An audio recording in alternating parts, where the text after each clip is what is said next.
Boom. So, my story is that every week I walk down Broad Street in Philadelphia carrying this sign. You can't see it. It says, "Tell me your story." And I get some interesting reactions from this sign. A lot of people stare, some people ignore me, some people smile, and a lot of people actually come up and say, "What are you doing? What kind of story do you want? Why are you doing this?" So I tell them I'm doing this because I think you're valuable. I think your story is valuable. And I want to hear it. I hate the cultural sort of practice we have where everybody walks down the street and ignores each other, when really we do want to talk to each other, we do want to connect. And I was inspired by my church, Circle of Hope. They were collecting stories of transformation this past year. So I asked them, what's a story that's happened to you, that's changed you in some way? What's your story?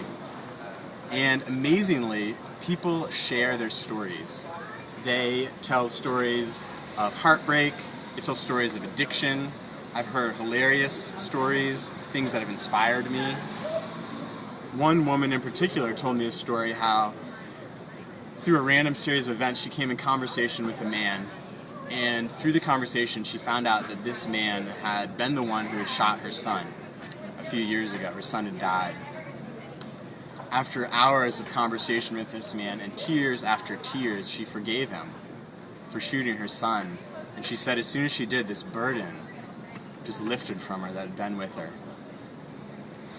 So people have really opened up their hearts to me. They've let me into these really intimate and vulnerable parts of their lives. And it's inspired me.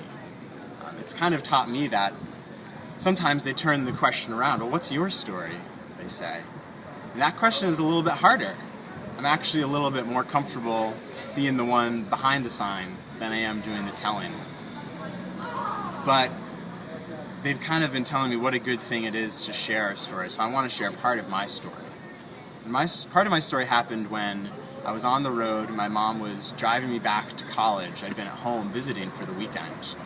We were talking about faith and God. And I said, I don't really believe in God.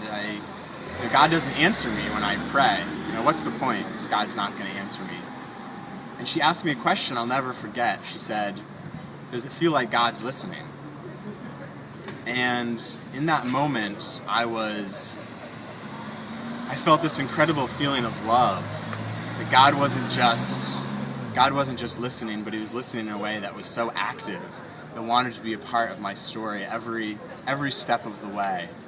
And this feeling of love, the only way I can describe it is like you're laying on the beach and a wave sort of gently comes up and covers your body with water. I was swept over with love. So I decided at that moment, I thought that God was real. And if God was real, I had to respond in some way. I had to do something. So I decided to join these people in a church. And it turned my life upside down. And it's been the best thing that's ever happened to me. And that's my story. Thanks for listening.